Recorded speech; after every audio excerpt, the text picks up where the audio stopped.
Olá, tudo bem?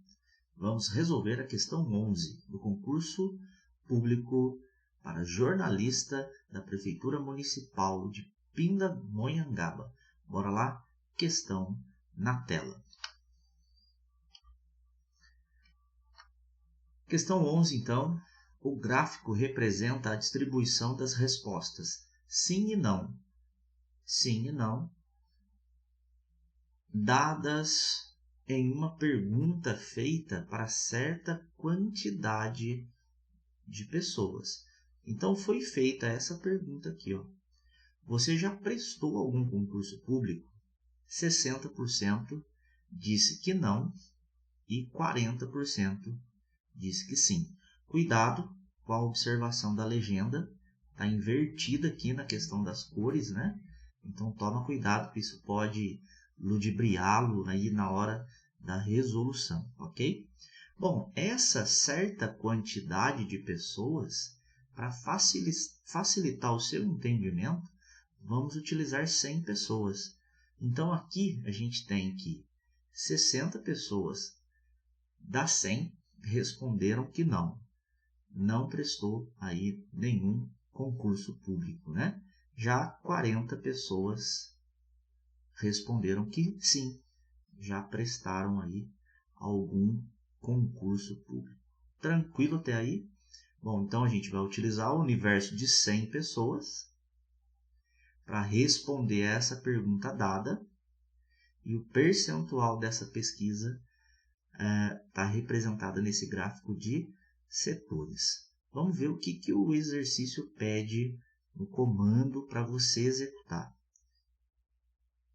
Com base nesse gráfico de setores, pretende-se construir um gráfico de colunas.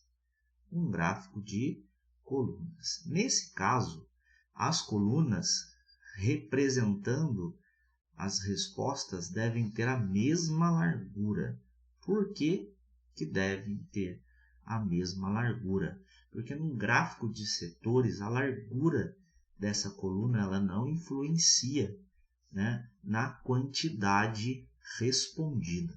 Agora, a altura, sim. A altura da coluna, num gráfico de colunas, indica a quantidade de respostas dada para determinada a pergunta, para determinada situação. No caso nosso, no gráfico de setores, o sim ou o não, que representa, então, as respostas dadas. Então, a altura da coluna, num gráfico de colunas, indica, aí representa as respostas dadas para determinada situação. No nosso caso, sim e não.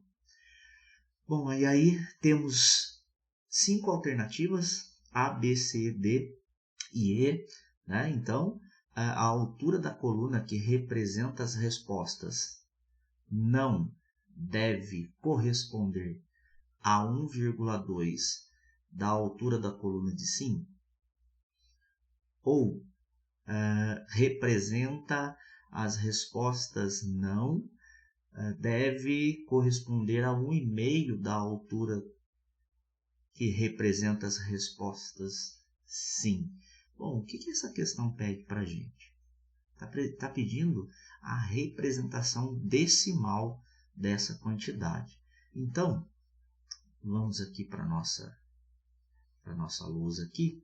Nós vimos aqui no gráfico de setores que o não é 60 e o sim é 40. Então, o não é 60 e o sim indicando 40. Se nós fizermos aqui a simplificação dessas frações, temos aqui 6 está para 4. Claro que a gente pode simplificar ainda aqui por 2. Vale lembrar aqui que quando a gente cancela esses zeros, é que a gente dividiu por 10. Em cima e embaixo, claro, né? Dividimos por 10 em cima e embaixo.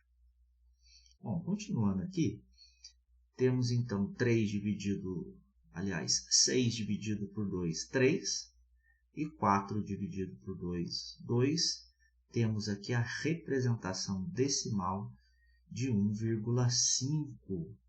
Bom, 1,5 a gente iniciou com não, depois para o sim. O que isso indica para a gente? O que esse 1,5 indica para a gente? Vamos voltar nas alternativas. O valor de 1,5 da altura da coluna que representa o sim.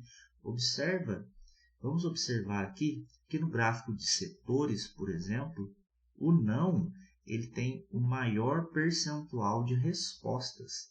Logo, se a gente for representar essa informação num gráfico de colunas, a coluna do não tem que ser maior do que a coluna do sim. Isso é óbvio, né? E aí, essa representação não deve corresponder a 1,5 da altura da resposta de sim. Alternativa correta, alternativa B. Tranquilo? Então, essa questão ela cobra, lógico, a análise do gráfico de setores e a sua transformação para o gráfico de colunas, e aí a quantidade que corresponde à altura desse gráfico de colunas está diretamente relacionada aí às respostas. É óbvio, né? Bom, espero que você tenha entendido. Até a próxima questão. Valeu, muito obrigado.